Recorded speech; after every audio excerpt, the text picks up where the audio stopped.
नमस्कार साथियों, बीती शाम 5 बजे के आसपास मैं टेलीग्राम पर कुछ बच्चों से यही सवाल कर रहा था कि क्या आज रिजल्ट आने की संभावना है।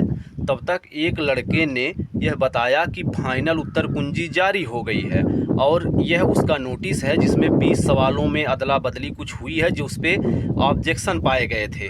तो मुझे लगा कि चलो यह तो ठीक हुआ। फिर मैं यह सोचा कि रिज़ल्ट कब तक आएगा। तब तक उसने दूसरा पोस्ट उसी लड़के ने डाल दिया कि रिज़ल्ट यह आया जो 370 नंबर के करीब डीबीपीएसटी की कट ऑफ लगी है। तो मुझे तो लगा यार इसने यह तो झूठ बोल दिया, वह पहला वाला नोटिस हो सके सही हो। तो मैंने कहा भाई क्या सच में ऐसा है? तो उसने कहा अरे भैया ना मानो तो जाकर चेक कर लो भर्ती बोर्ड की वेबसाइट। मैंने चेक किया, भाई साहब हवाइयाँ उड़ गई। सच बता रहा हूँ कि इतना तो उम्मीद मैंने सपने में भी नहीं की थी। मैं मैक्सिमम 140 सवाल तक की उम्मीद, मतलब मैं 133-34 पे रनिंग के लिए मान रहा था। फिर भी मैं यह कह रहा था कि मैक्सिमम 140 पे चली जाएगी। भाई मिनिमम 148 पे चली गई। तो कट ऑफ ने तो भाई साहब रुला दिया, एकदम झकझोर कर रख दिया है। और भाई साहब एकदम पूरा दिमाग ख़राब हो गया। पूरी रात मुझे नींद नहीं आई। नींद इसलिए नहीं आई कि इसके लिए जो मैंने मेहनत की थी, इस वजह से भाई साहब नींद नहीं आई है सच में। यह रिज़ल्ट बहुत ज़्यादा कट ऑफ आकर कहीं ना कहीं 99% बच्चे फेल हुए हैं। 1% बच्चों को पास किया गया है। जो लोग पेपर में अपीयर हुए थे उनमें से 99% बच्चों में सभी के नंबर बहुत अच्छे तो नहीं थे, लेकिन यह कहा ही जा सकता है कि उसमें से 20% 10% बच्चों के नंबर ठीक ठाक थे। मतलब 130 सवाल से अधिक सही हुए थे। तो ऐसे बच्चे कहीं ना कहीं निराश तो हो ही रहे हैं। निराश मैं भी हूँ। अगर मैं कोई जॉब नहीं कर रहा होता तो सच में यह बहुत बड़ी निराशा मेरे लिए भी होती। बाकी भविष्य की भर्तियों में आप क्या करेंगे यह आप जानिए। मेरी एज ख़त्म हो चुकी है। मैं भविष्य में और किसी वनडे एग्ज़ाम की भर्ती के लायक शायद अब एलिजिबल नहीं रहूँगा। हालांकि मैं कहीं ना कहीं जॉब कर रहा हूँ जिससे उस स्तर की संतुष्टि नहीं है जहाँ पर सब इंस्पेक्टर में जो होती।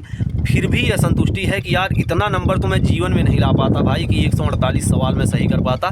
चाहे इसके लिए मैं 10 साल कंटिन्यू मेहनत कर दूं, अगर पेपर मुझे पहले कोई ना दिखाए कि यही पेपर पूछा जाएगा तो मैं 148 सवाल भाई कभी नहीं सही कर पाऊंगा।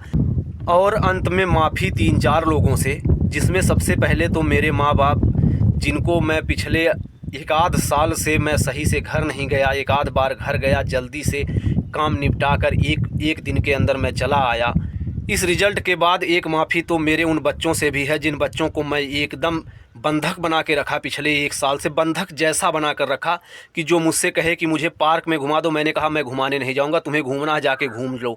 वह कहे कि पापा मैं किसके साथ जाऊंगा अगर तुम नहीं जाओगे।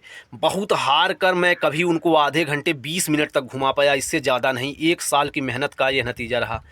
माफ़ी तो मेरी वाइफ से भी है जो मेरे लिए खाना लगा कर कह रही खाना खा लो। मैं उसको डांट दिया और सच बताऊं तो कई बार उसको गाली भी दे दिया। वह बर्दाश्त करके सब कुछ रह रही थी।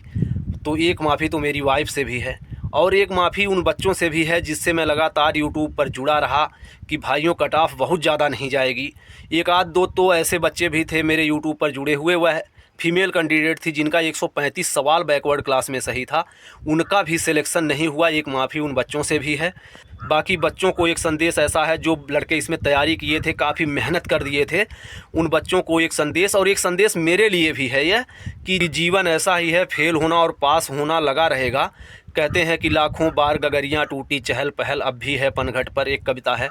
और फिर एक कविता हरिवंश राय बच्चन जी की है कि मधुबन की छाती को देखो कितनी सूखी इसकी कलियां, मुरझाई इस कितनी बल्लरियां, पर बोलो सूखे पत्तों पर कब मधुबन शोक मनाता है, जो बीत गई सो बात गई। क्योंकि अंत में महत्वपूर्ण जो है वह जीवन ही है।